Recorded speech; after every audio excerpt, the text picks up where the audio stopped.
حبيت النهارده ان انا اتطرق الى القصص بتاعتهم واعرف الناس ديت بتعاني من ايه، الناس دي عندها ايه اللي وصلهم للحاله دي.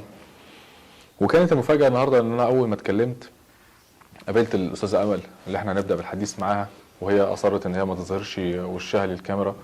الاستاذه امل زي ما حضراتكم شايفين هي مدياكم ظهرها، وعلى يميني ضحى. اهلا وسهلا بك يا ضحى. اهلا وسهلا. وعلى شمالي جانا. عامله ايه؟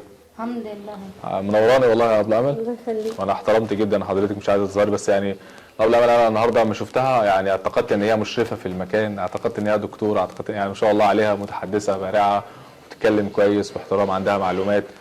فقلنا النهارده ايه نعرف يعني ايه سبب اللي يوصل الانسان يا ابله امل ان هو يعني يسيب البيت بتاعه. ممكن يكون الزوج، ممكن يكون الابن، الابنة. ان انا اسمع يعني الزوج يسمع كلام واحدة تانية عشان يرمي مراته ولا امه ولا اي حد تبعه.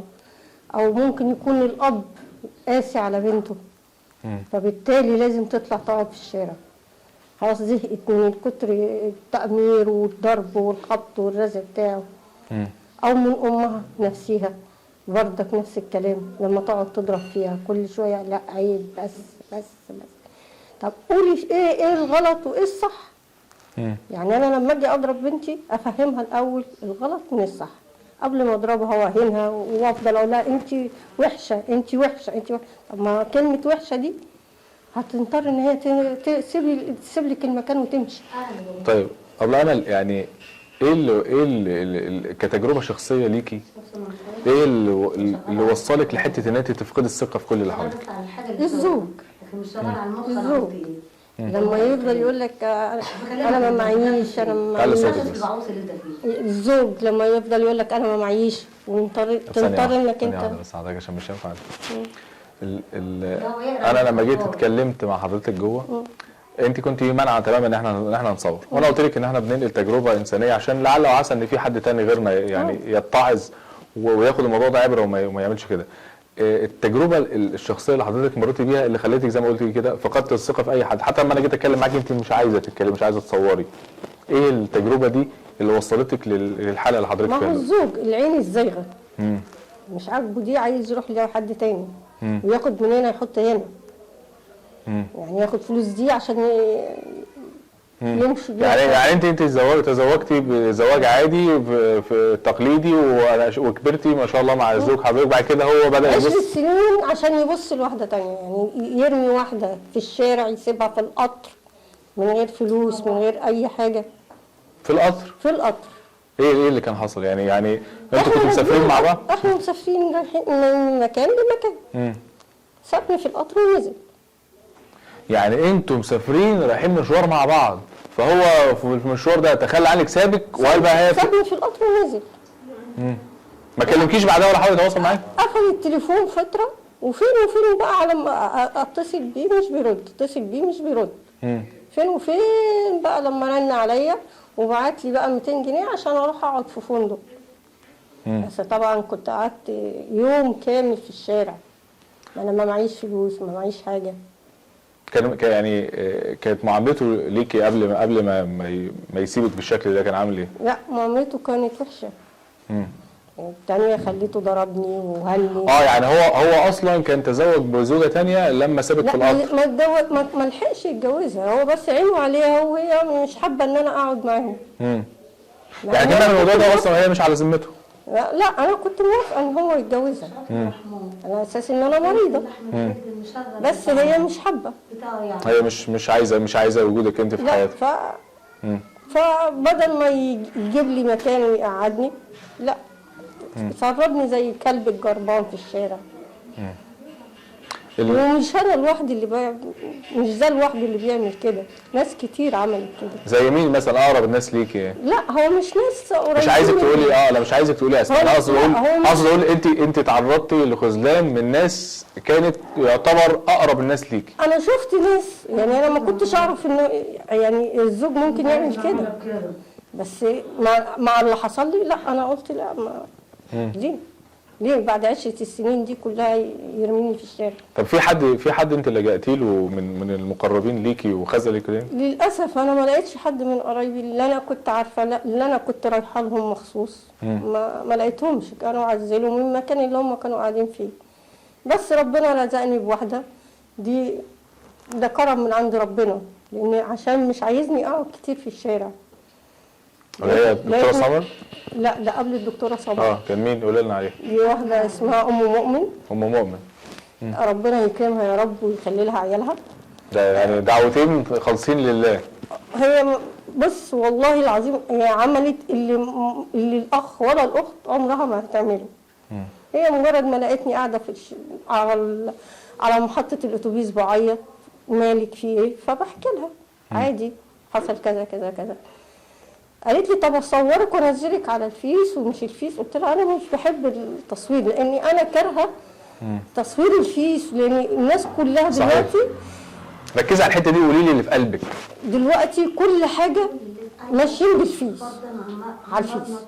يعني لما تحب تشوف حد، عايز تتعرف على حد اتعرف عليه على الفيس، عايز تتجوز ممكن تتجوز على الفيس، عايز تعمل اي حاجه اللي في دماغك ممكن تيجي على الفيس. انت حضرتك دلوقتي الفيس انا اللي انا استشفيته اللي اسوأ حاجه يعني اللي انا فهمته كده غالبا ان زوج حضرتك برضه استخدمه. انا فهمت كده من كلامك. بما ان انت بتتكلمي بحرقه كده عنه فانت اكيد اكتشفتي الحاجه دي. ما في احنا هو عمره كام سنه؟ يعني اصغر مني ب5 سنين او 7 سنين. طيب يعني موضوع السوشيال ميديا انت شايفاها دلوقتي ان هي كارثه؟ ده كارثه الكوارث. بتحصل عليها كوارث. ومع ذلك عملوا قانون اللي يعمل يعني يصور نفسه وحش او تصور نفسها وحش وتبعتها لحد، ومع ذلك برضك ما بيحرموش. طيب وما بيحطوش في دماغهم ان ممكن ان النيابه بتاعت الانترنت ممكن تجيبهم ولا لا، مش في دماغهم. انت حضرتك كنت شغاله ايه قبل ما تيجي هنا؟ لا انا ما كنتش شغاله. طب معاك شهاده او تعليم؟ معايا دبلوم تمريض. دبلوم تمريض؟ بس ما فكرتيش تشتغلي خالص؟ لا انا كنت شغاله وانا لسه صغيره، بس لما حضرتك لسه صغيره؟ لا بس لما تعبت جالي القلب وكده فما بطلت. ربنا يشفيك. حضرتك مريضه قلب؟ قلب وحساسيه على الصدر. وكنت في الشارع؟ انا ما قعدتش كتير. ايوه يعني اقصد اقول ولو يعني ده هو الحركه اللي هو عملها دي ايا كان لا تموت الانسانيه بصله. يعني هو عارف ان انا العلاج كله اللي انا باخده مش موجود معايا. ما معيش اي حاجه من سابك في الشارع وقال لك بقى تلاقي مصيرها. انا ممكن يجيني ازمه في الشارع ما اقومش منها. لان انا لما بتجيني ازمه الصدر او ازمه القلب ممكن اقع من طولي ومع ذلك ما حطش دي في دماغه. رساله بتوجهيها ليه؟ يعني لو هو شاف الحلقه دي هو اكيد هيعرف مين اللي بيتكلم ومين دي، مع ان الصوره مش جايه ولا حضرتك ظاهره، بس هو لو سمع رساله دلوقتي منك هتقولي له ايه؟ يا ريت تعتبر ان البني ادم اللي معاك ده مش مجرد آلة او مكنه تسحب منها، لا لا ده بني ادم من لحم ودم، ممكن يشعر ممكن يحس. مش عشان انت عينك جت على واحده تانية مش قد كده ترمي دي وتاخد دي، لان التانية زي ما رمتني هي هترميك. صحيح. ومش هتبقى عليه. اللي ما يبقاش على مراته الاولانيه عمر ما التانية هتبقى عليه ابدا، ايا كان. لو جابت له كوس تحت رجله هتعامله باوحش المعامله. يعني وحسب الله ونعم الوكيل فيها، عشان هي خدت مني فلوسي. خدت فلوسك انت؟ ازاي؟ مش انت حضرتك هتقولي احنا زي ما قلت لحضرتك انت مش ظاهره، حضرتك انت بتتكلمي يعني صوت بس. عملنا يعني عملنا مشروع وبوظته عشان تاخد الفلوس اللي انا دافعاها. دخلتوا مشروع مع بعض والمشروع يعني فشل بسببها عشان انت تطلعي بره الموضوع. عشان انا اطلع بره الموضوع. طيب احنا خدت شقه فيها عفش بحوالي 70,000 جنيه. كل ده انت سبتيه انا مش سبته. انا فاهم يعني انت انا اقصد اقول ان انت اتطردتي من القصه دي كلها كده هو كل اللي اتقال تعالي احنا هنقعد نروح في مكان تاني عشان هي ما تقعدش تاذيكي. يعني هو خرج مع حضرتك على اساس ان انتوا هتطلعوا تروحوا مكان تاني هتعيشوا فيه. وفي الاخر انا اترميت في الشارع وهي خدت الشقه وخدت الفلوس وخدت كل حاجه. لقيتي نفسك في محطه ايه؟ انا لقيت نفسي في محطه اسكندريه لوحدي بطولي. مفيش حد معايا غير واحد كان معانا في القطر ربنا يكرمه، قال لي تعالى انا هاخدك عند مراتي وبنتي. قلت له لا شكرا ما ينفعش، بقالك كتير مسافر في الاخر تخش لمراتك بمشكله. طب انت حضرتك في رساله حابه توجهيها لكل الناس اللي بتتفرج عليكي دلوقتي؟